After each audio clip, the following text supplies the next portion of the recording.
অভিজ্ঞদের ত্রিশ এবং পন্তিক অথবা কৃষ্ণ সাগরের তীরে রোম ফরাসি থেকে অনুদিত এক সমাজ ছিল।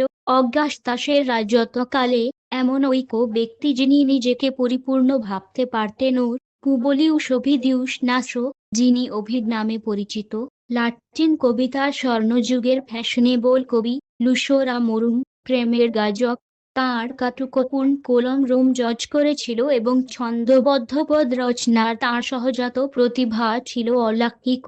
আমি গদ্যে লিখতে চেষ্টা করতাম, কিন্তু শব্দগুলি এমন নিখুঁতভাবে ছন্দে বসে যেত যে আমি যা লিখতাম তা প্রদীপ হয়ে ওঠে। সম্পদ, জন্ম, বিশিষ্ট বন্ধুরা, ক্যাপিটলের পাশে একটি বাড়ি, এই রোমান নাইটের কিছুই অভাব ছিল না, যিনি আগের চেয়ে আরও নিশ্চিত ও আরামদায়ক জীবন উপভোগ করছিলেন। তবুও খ্রিস্টাব্দ ৮ সালের ঐক্য সকালে যখন রোম জেগে উঠল, একটি অশুভ সংবাদ রাস্তায় ছড়িয়ে পড়ল। মিউজদের সন্তান, তখন ৫০ বছর বয়সী, সদ্য রাজকীয় সাথে চলে যাচ্ছেন কোন মনোরম তীরে স্বর্ণালী অবসরের জন্য নয়, বরং তোমসের রেলেগাতীয় গৃহবন্দী এর জন্য। সাম্রাজ্যের চরম সীমানাজ কৃষ্ণ সাগরের বৈরী তীরে একটি হিমাজি ছোট শহর। অসন্তোষের রহস্য, অগাস্তাসের একক ইচ্ছাজ বিচার ছাড়াই এই রেলেগাতির কারণ কি ছিল, এবং এই রাজপুত্র রোম ও তাঁর দরবারকে এমন একজন মহান কবি থেকে বঞ্চিত করে তাঁকে গেতেদের মধ্যে বন্দী করার কি কারণ ছিল? এটি এমন কিছু যা আমরা জানি না এবং কখনো জানব না। ওভিড একটি কারমেনের তেরর, একটি কবিতা এবং একটি অসতর্কতা উল্লেখ করেন, রহস্যময়ভাবে ফিসফিস করে, আহ, কেন আমি দেখলাম যা দেখা উচিত ছিল না, কেন আমার চোখ অপরাধী হয়ে গেল, কেন অবশেষে আমার অসতর্কতা আজ আমি জানলাম যা আমার কখনো জানা উচিত ছিল না। যদি প্রেমের শিল্প ঐক্য দশক আগে প্রকাশিত কারমেন বা সরকারি অজুহাত ছিল, তবে এরর বা প্রকৃত অপরাধ কবির সমাধিতে শিলমোহর করা একটি ধাঁধা হজে রজে গেছে। ওভিদের অপরাধ নিঃসন্দেহে অক্তাভিযানের পরিবারে কিছু লজ্জাজনক দেখাচ্ছিল।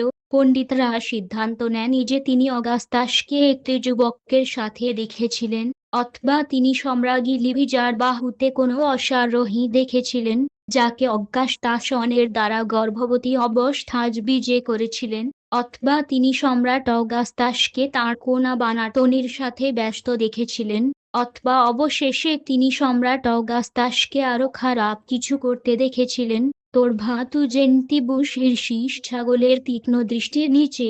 তাই আসুন আমরা সেই অনুমানগুলি ভুলে যাই যা অসংখ্য এবং অদ্ভুত, যারা যে কোনো মূল্যে ২ সহস্রাব্দের গোপন নিজটা অনুমান করতে চায়। এটি জানাই যথেষ্ট যে নির্বাসনের যন্ত্রণাজ, একাকিত্বের কানাজ, ওভিড তাঁর কবিতা ছাড়া আর কোনো সমবল খুঁজে পাননি, এবং তিনি এইটিকে সম্পূর্ণভাবে সেই সম্রাটকে নরম করতে ব্যবহার করেছিলেন যার বিদেশ তিনি আকর্ষণ করেছিলেন। দেবতারা কখনো কখনো নমনীয় হন, তিনি নিজেকে বলতেন, এখান থেকে জন্ম নেজ তৃষ্টিজা এবং পন্তিকস। এপিস্তুলে ১ চিরন্তন শীতের বৃত্তান্ত, তোমসের নাটক।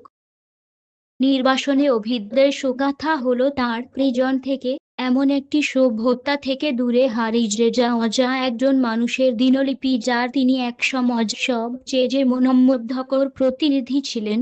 রোমে থাকা তাঁর স্ত্রী, তাঁর বন্ধুদের এবং ঐক্য নির্দয় শক্তির প্রতি সম্বোধিত একটি দীর্ঘ বিলাপ যার ক্ষমা তিনি বৃথা অপেক্ষা করেন।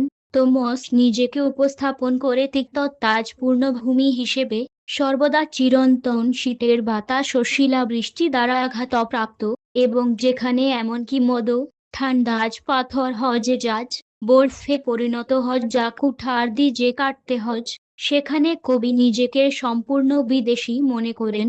বর্বর শব্দ এবং গেতেদের ভয়ঙ্কর চিহ্নয় চেকারের মধ্যে লাতিন বলতে ভুলে যাওয়া যা একজন বন্দী। তারা একে অপরের সাথে তাদের সাধারণ ভাষায় কথা বলে, কিন্তু আমি শুধুমাত্র অঙ্গভঙ্গি এবং ইশারার মাধ্যমে নিজেকে বোঝাতে পারি। আমি এখানে বর্বর হিসেবে বিবেচিত হই, এবং এই অসংবেদনশীল গেটেরা লাতিন শব্দে হাসে।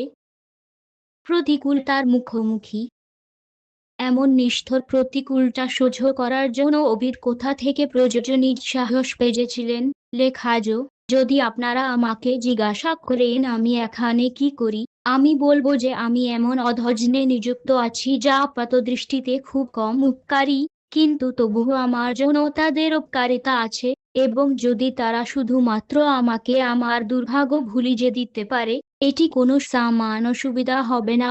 খুবই সুখী যদি এমন অনুর্বর ক্ষেত্র চাষ করে আমি অন্তত কিছু ফল পাই। বাকি জন্য প্রাক্তন রোমান দ্যান্দি সম্পূর্ণরূপে অদৃশ্য হন। উনিও কম্যুনিস্টতা পরিশীলিতশালী, চতুর, চেয়ে বেশি বুদ্ধিদীপ্ত, অতুলনা, কখনো কখনো অতিরিক্ত পর্যন্ত টিকে থাকে। কুইন্টিলিজান ইতিমধ্যে তাকে নিজের দুর্ভাগ্যের চেয়ে যে আমাতোরিন জেনিসুই, নিজের প্রতিভার প্রেমিক বলে বিচার করেছিলেন। সেনেকা পিতার মতে অভি জানতেন তাঁর পদে যা অতিরিক্ত ছিল, কিন্তু তা মেনে নিতেন ওর। তিনি বলতেন যে একটি মুখ কখনো কখনো একটি সৌন্দর্যের তিল দ্বারা আরো সুন্দর হয়ে ওঠে। তার চিন্তাজ কিছু মোড় দেও যার, কিছু সৌন্দর্যের দানা দেও যার এই দৃঢ়তা ফরাসি পদ্ধতিতে দেশ মনে হয় যেন তিনি আমাদের মধ্যে জন্মগ্রহণ করেছেন।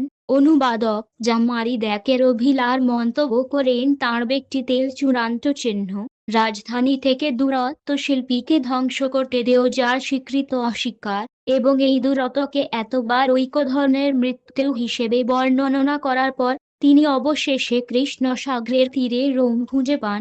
উপসংহারেও ভাগ্য আমাকে যেখানে রেখেছে সেই দেশ আমার জন্য রোমের স্থান নিতে হবে। আমার দুর্ভাগ্য মিউজেইথ যে তারে সন্তুষ্ট, এই ঐক্য শক্তিশালী দেবতার ইচ্ছা।